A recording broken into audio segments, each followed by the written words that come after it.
യഥാർത്ഥത്തിൽ ഈമാനും മഹബത്തും തമ്മിൽ കണക്റ്റഡ് ആണ്.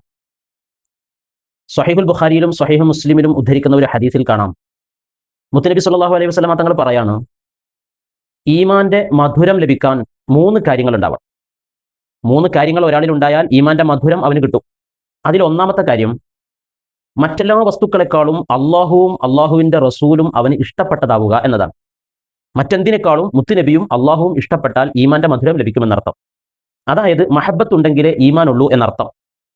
മഹബത്ത് യഥാർത്ഥത്തിൽ 2 വിധമുണ്ട്. അതായത് മഹബത്ത് അഖലിയ എന്ന് പറഞ്ഞൊരു വിധമുണ്ട്, മഹബത്ത് ത്വബഇയ്യ. ഇങ്ങനെ 2 പ്രകൃതിപരമായ ഒരു സ്നേഹം, അതുപോലെ ചിന്തിച്ചുണ്ടാക്കുന്ന സ്നേഹം. അങ്ങനെ 2 ഐറ്റമാണ്.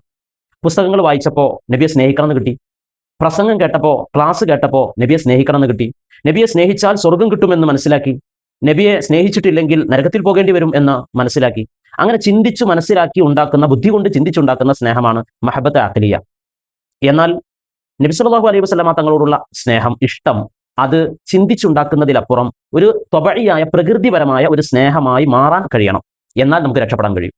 നബിയോടുള്ള ഇഷ്ടം അത് പ്രകൃതിപരമായ സ്നേഹമാവണം.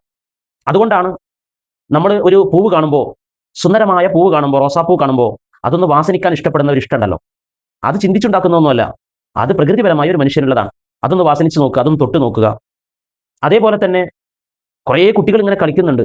നമ്മുടെ കുട്ടിയെ കാണുമ്പോൾ നമുക്കുണ്ടാകുന്ന ഒരു ഇഷ്ടം, പല കുട്ടികൾക്കിടയിൽ നമ്മുടെ കുട്ടിയോട് നമുക്ക് തോന്നുന്നൊരു ഇഷ്ടം, അത് പഠിച്ചുണ്ടാക്കിയതൊന്നുമല്ല, ചിന്തിച്ചുണ്ടാക്കിയതുമല്ല. കുറേ ഉമ്മമാർ നിൽക്കുന്നതിനിടയിൽ നമ്മുടെ ഉമ്മയോട് നമുക്കുണ്ടാകുന്ന ഒരു താല്പര്യം, കുറേ ഉപ്പമാർ നിൽക്കുന്നതിനിടയിൽ നമ്മുടെ ഉപ്പയോടുള്ള താല്പര്യം, കുറേ സ്ത്രീകൾ നിൽക്കുമ്പോൾ അതിൻ്റെ ഇടയിൽ നമ്മുടെ ഭാര്യ കാണുമ്പോഴുണ്ടാകുന്ന ഒരു താല്പര്യം. അപ്പോൾ ഇതൊക്കെ പ്രകൃതിപരമായ സ്നേഹമാണ്. ഇതേ സ്നേഹമാണ് മുത്തുനബിയോട് നമുക്കുണ്ടാവേണ്ടത്. അപ്പോഴേ ലാ യുഅ്മിനു അഹദുക്കും ഹത്താ അകൂന അഹബ്ബ ഇലൈഹി മിൻ വാലിദിഹി വലദിഹി വന്നാസി അജ്മഈൻ എന്ന ആ ഹദീസ് പൂർണ്ണമാവുകയുള്ളൂ. കാരണം തന്റെ മക്കളോടുണ്ടാകുന്ന സ്നേഹം അത് പ്രകൃതിപരമായ സ്നേഹമാണ്. തന്റെ മാതാപിതാക്കളോടുണ്ടാകുന്ന സ്നേഹം പ്രകൃതിപരമായ സ്നേഹമാണ്. ആ സ്നേഹത്തെക്കാൾ മികച്ചു നിൽക്കുന്ന സ്നേഹം മുത്തുനബിയോട് ഉണ്ടാകണം എന്ന് പറയുമ്പോൾ സ്വാഭാവികമായി മുത്തുനബിയോട് ഉണ്ടാകേണ്ട പ്രണയം, ഇഷ്ക്, മഹബത്ത് അതൊക്കെ സ്വാഭാവികമായ ഒരു സ്നേഹമാവണം, ചിന്തിച്ചുണ്ടാക്കുന്ന സ്നേഹമല്ല.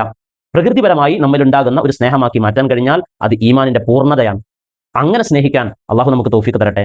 പ്രകൃതിപരമായ സ്നേഹം പല കാരണങ്ങളാൽ ഉണ്ടാവും. പ്രധാനമായും 4 തരംതിരിക്കാം. ആ 4 കാര്യങ്ങൾ അടുത്ത വീഡിയോയിൽ പറയാം ഇൻഷാ അള്ളാഹ്.